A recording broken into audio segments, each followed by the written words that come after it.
시편 72편 12절에서 20절 말씀입니다. 자녀들의 열매를 위한 기도. 먼저 13절부터 14절 말씀까지 받들어 읽겠습니다. 그는 궁핍한 자가 부르짖을 때에 건지며 도움이 없는 가난한 자도 건지며 그는 가난한 자와 궁핍한 자를 불쌍히 여기며 궁핍한 자의 생명을 구원하며 그들의 생명을 압박과 강포에서 구원하리니 그들의 피가 그의 눈앞에서 존귀히 여김을 받으리로다. 아멘.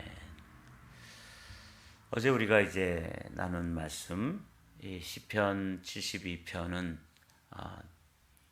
다윗의 기도 가운데 자녀들을 위한 기도입니다. 특별히 사랑하는 솔로몬을 위해서 기도하는 그런 기도인데, 우리가 이제 이 기도 가운데서 함께 좀 배우고 또 하나님의 은혜를 나누고자 합니다.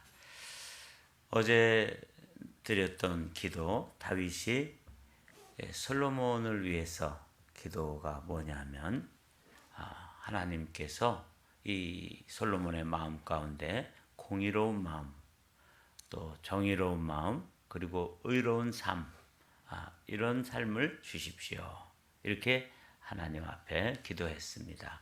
그가 주의 백성을 공의로 재판하며 주의 가난한 자를 정의로 재판하리니 의로 말미암아 산들이 백성에게로 평강을 주며 작은 산들도 그러하리로다.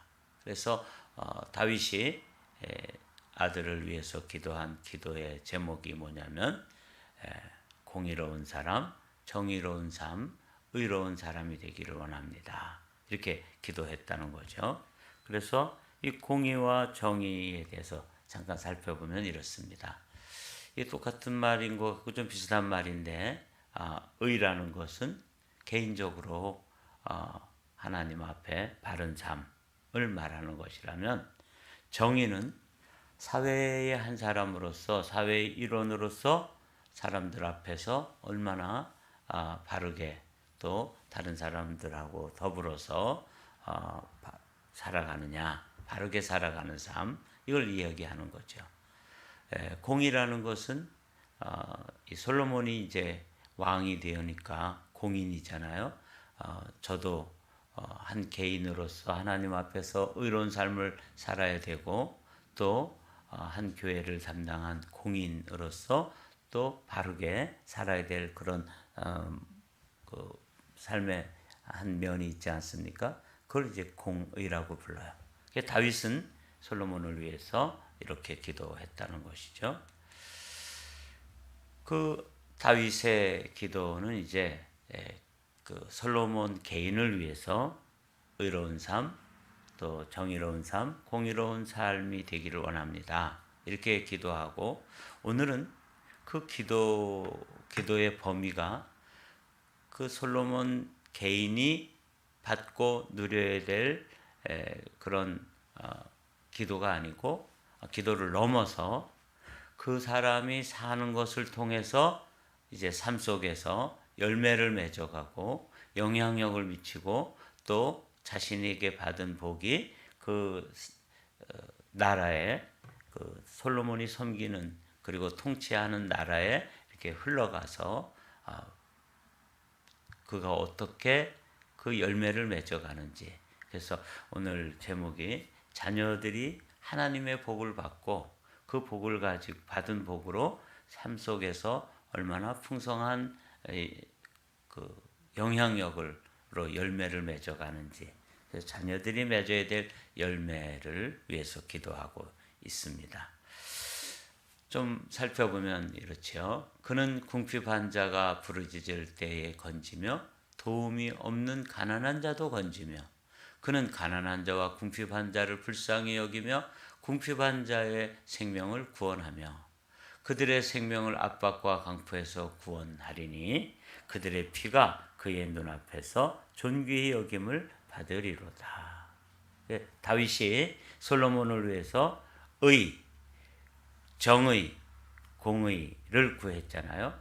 그렇게 돼서 이제 이 솔로몬의 삶이 사람들, 사회의 일원으로서 또 왕으로서 한 사람의 공인으로서 그의 삶을 살아가면서 이제 그 삶에 나타나는 열매 중에 하나가 뭐냐면 가난하고 궁핍하고 힘없고 연약한 사람들에 대해서 그는 하나님을 경외하고 공의와 정의를 가지고 살도록 기도의 축복을 받은 사람으로서 이렇게 가난한 자들을 건져주고 불쌍히 여겨주고 그들의 피, 그 힘없는 사람들의 피가 참 어떻게 보면 뭐 한차하는 것이잖아요.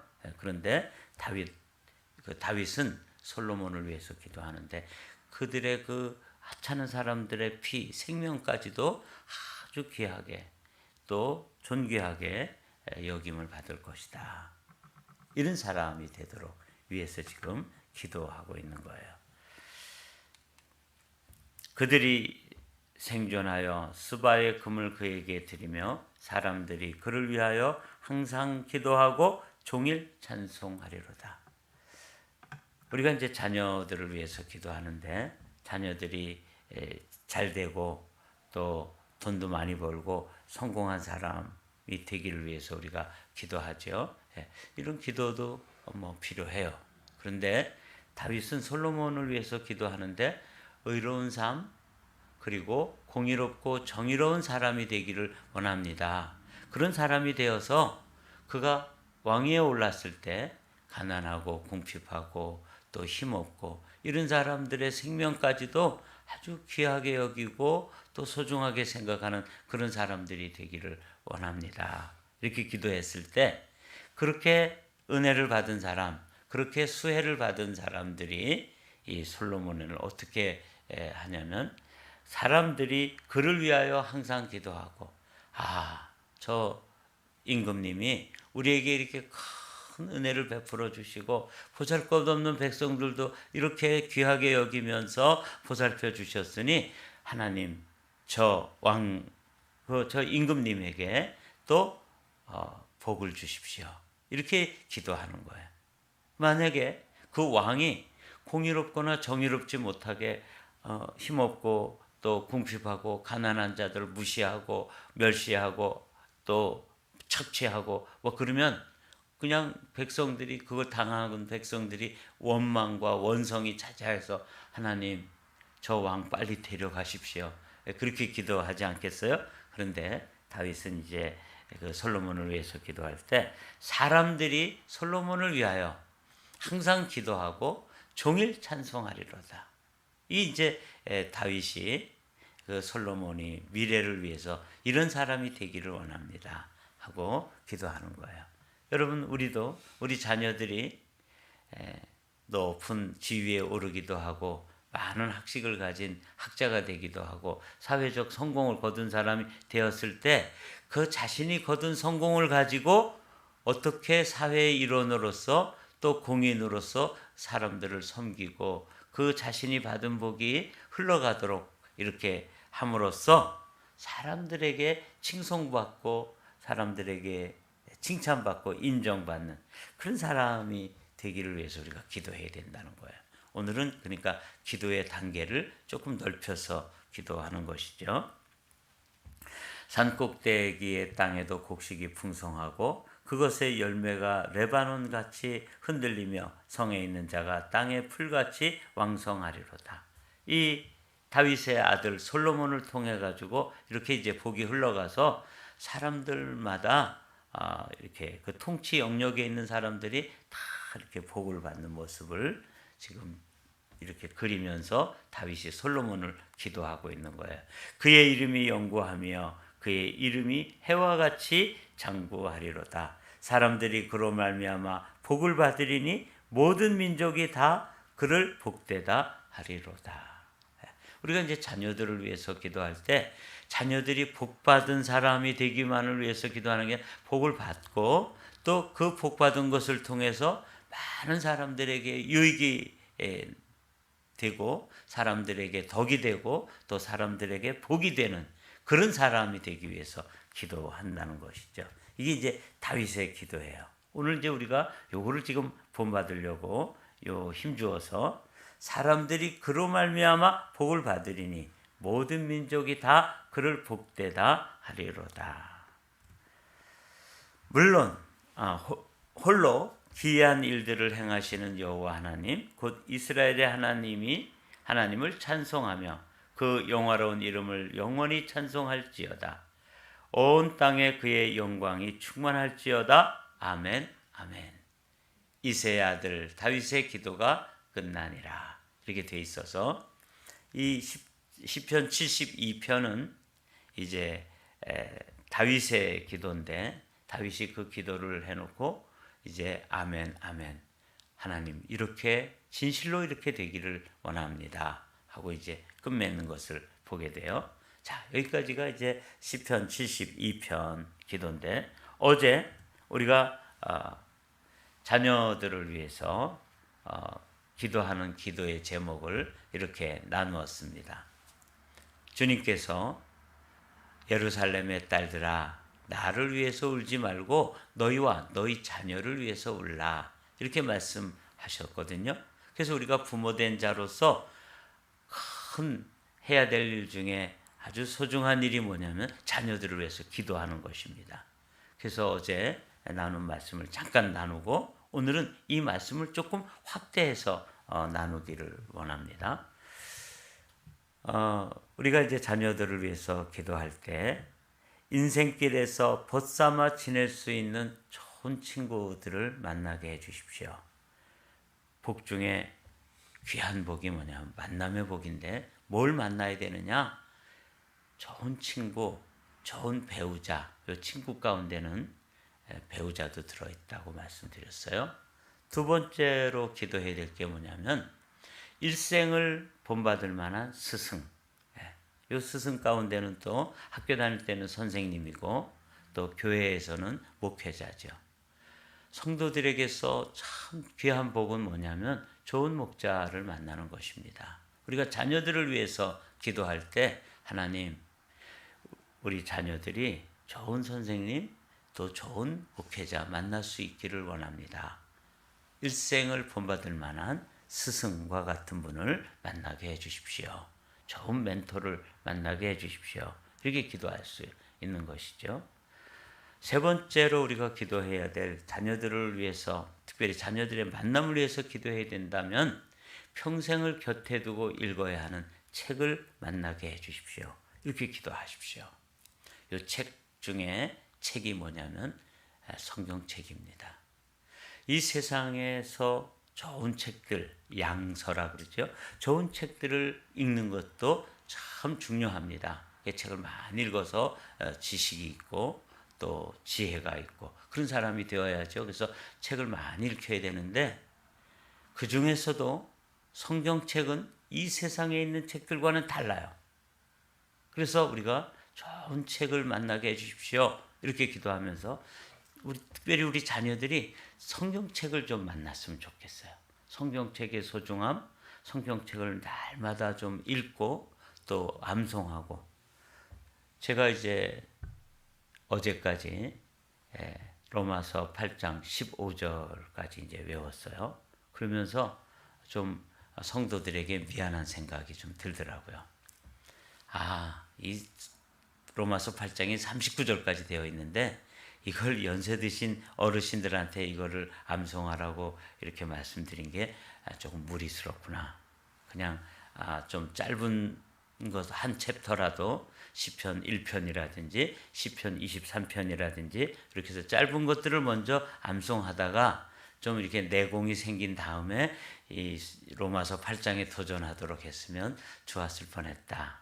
그러나 제가 이제 성경을 암송하면서 성경을 그냥 이렇게 쭉 읽을 때와 그것을 되풀이해가지고 쭉 읽으면서 왜 암송하면서 생각하고 경험되어지는 건 뭐냐면 성경 말씀이 이 살아가지고 내 영혼에서 이렇게 살아서 나오는구나 하는 것을 이제 깨닫게 돼요. 이거 연세 드신 어르신들이라도 꼭 이거 하도록 강조해야 되고 또 어린 자녀들에게 이거 꼭 해야 되겠구나. 그래서 그 말씀이 그 존재로부터 이렇게 잘 고여 있다가 막 샘물처럼 이렇게 솟아 나오게 된다면 그 영혼이 얼마나 복된 인생이 될 수 있을까. 그래서 평생을 곁에 두고 읽어야 되는 책을 만나야 되는데, 특별히 우리 자녀들이 성경책을 만나야 돼요. 성경책이 있지요. 집에 그냥 책장에 안 꽂혀 있는 가정이 어디 있겠습니까? 근데 먼지가 뽀얗게 쌓여 있단 말이죠. 그 책을 안 만나는 거예요. 그 책을 안 읽는 거예요. 세상에서 가장 베스트셀러가 성경책인데, 베스트셀러 중에서 가장 안 읽는 책이 성경책이라는 거 아니에요? 그럼 얼마나 참 안타깝습니까? 제가 성경 암송을 하면서 이거를 내가 성경 암송하는 법을 조금 더 체계적으로 익혀가지고 성도들에게 좀 함께 나누면서 우리 마지막 때에 우리 성도들이 성경책을 마음 놓고 읽을 수 없는 시대가 열렸을 때 성경책을 암송해가지고 그냥 줄줄줄줄 외울 수 있다면 이 마지막 시대를 이기며 살아갈 수 있는 그런 복된 사람들이 될 수 있겠다, 이런 생각 해보았습니다. 또 네 번째로 우리가 기도해야 될 것은, 그렇게 성경책을 만나고 그리고 또 신앙생활을 하면서 경외함으로 예배해야 될 하나님을 인격적으로 만나는 일이 인생에서 꼭 있어야지, 반드시 있어야지만 되는 소중한 일이다. 여러분들이 이 네 가지를 가지고 자녀들을 축복해 주십시오. 오늘 아침에도 여러분들 가정에 손자, 손녀들까지 한 사람 한 사람 이름을 부르면서 좋은 친구를 만나게 해 주십시오. 좋은 선생님 만나게 해 주십시오. 좋은 책인 성경 말씀을, 성경책을 만나게 해 주십시오. 그리고 예수님을 인격적으로 만나게 해 주십시오. 이렇게 기도하자는 것이죠. 제가 이제 여기까지 어제 말씀을 나눴고, 오늘은 이 말씀 외에 다윗이 기도하고 있는 기도를 또 한번 우리가 이제 신약 성경의 말씀으로 살펴보려고 그래요. 여기 요한복음 4장 14절 말씀을 제가 먼저 읽어볼게요. 내가 주는 물을 먹는 자는 영원히 목마르지 아니하리니 나의 주는 물은 그 속에서 영생하도록 솟아나는 샘물이 되리라. 여기 샘물이라는 게 나오죠. 나를 믿는 자는 성경의 이름과 같이 그 배에서 생수의 강이 흘러나오리라. 우리가 예수님의 사람을 함께 이제 공부하면서 요 샘물과 강물에 대해서 함께 말씀을 나눈 적이 있습니다. 오늘은 이 말씀을 다시 한번 여러분과 함께 나누면서, 샘물은 뭐냐 하면 한 가정 또는 한 개인이 이렇게 마시고 공급받을 수 있는 물의 양입니다. 똑같은 물이지만 샘물과 강물은 다릅니다. 제가 왜 이 말씀을 말씀드리냐면, 복된 만남을 위한 기도, 이거는 샘물과 같은 복을 받으라는 거예요. 꼭 받아야 되는 복이죠.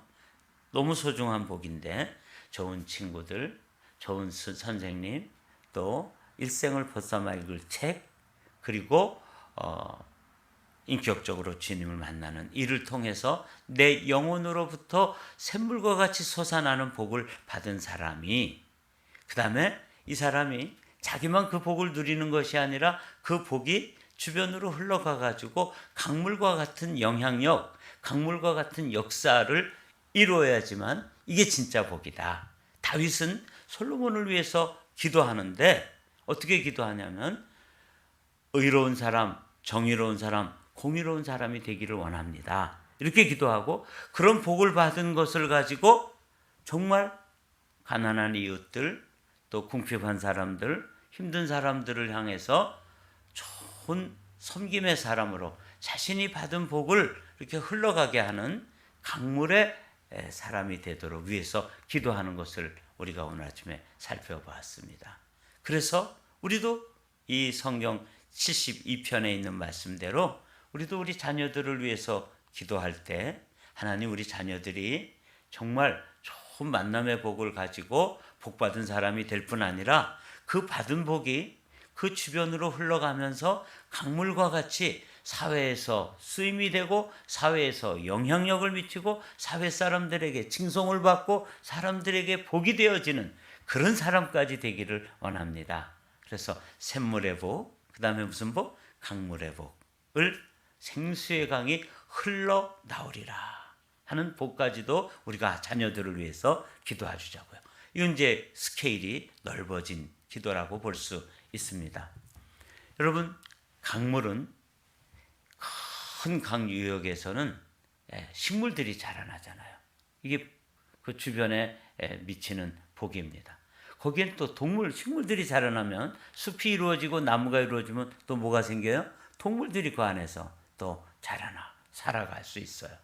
이 강물이 흘러가면서 식물이 자라나고 식물이 번성하게 되면 동물이 또 그 안에서 살아갈 수 있고 동물뿐만 아니라 강이 흘러가면 거기에는 도시가 형성돼요. 그래서 사람들이 그 강줄기에서 물을 공급받고 살아갑니다. 근데 큰 강은 거기에 도시가 발달할 뿐만 아니라 문명이 발달해요. 4대 문명 아시죠? 황하 문명, 메소포타미아 문명, 인도 문명, 이집트 문명. 이런 데는 큰 강이 나일강이면 나일강, 황하강이면 황하강, 티그리스, 유프라테스강, 인도의 겐지스강 이런 강들이 이렇게 흘러가면서 거기에 큰 문명이 발생하잖아요. 오늘 우리는 자녀들을 위해서 이제 자녀들이 열매 맺는 사람들이 되기 위해서 기도하는데 그들이 샘물과 같은 복, 여기 이제 만남의 복이라면 그 복을 받아가지고 주변에 이렇게 흘러가면서 강물과 같은 영향력을 이렇게 나누어주는 아브라함처럼 복의 근원이 되는 사람들을 위해서 다윗이 기도하고 있는 모습을 보게 되었어요. 그래서 오늘은 샘물, 강물 이 두 물을 기억하면서 하나님 우리 자녀들이 샘물과 같은 복을 받을 뿐만 아니라 그들이 받은 복을 이 세상에 흘려보내면서 강물과 같이 영향력을 끼치고 세상을 유익하게 만들고 만나는 사람들에게 복이 되어주는 그런 사람이 되기를 원합니다. 이게 이제 시편 72편을 묵상하면서 우리가 얻어 가져야 될 소중한 기도의 제목입니다. 여러분 자녀를 위해서 오늘 아침에도 기도하실 때 아까 나눈 4가지 그 기도의 제목들, 요 기도의 제목을 가지고 자녀들을 축복할 뿐만 아니라 이번에는 범위를 넓혀서 하나님 우리 자녀들이 있는 곳에서 그들이 받은 복이 주변으로 이렇게 흘러가면서 마치 강물처럼 식물도 자라고 거기에 동물이 거하고 거기에 도시가 형성되고 문명이 발생되는 것처럼 강물과 같은 복으로 우리 자녀들이 삶이 이어지기를 소원합니다 하고 기도하면서 우리의 기도가 좀 이렇게 범위가 넓어지는 그런 넉넉한 기도의 사람들이 되시기를 주님의 이름으로 축복합니다.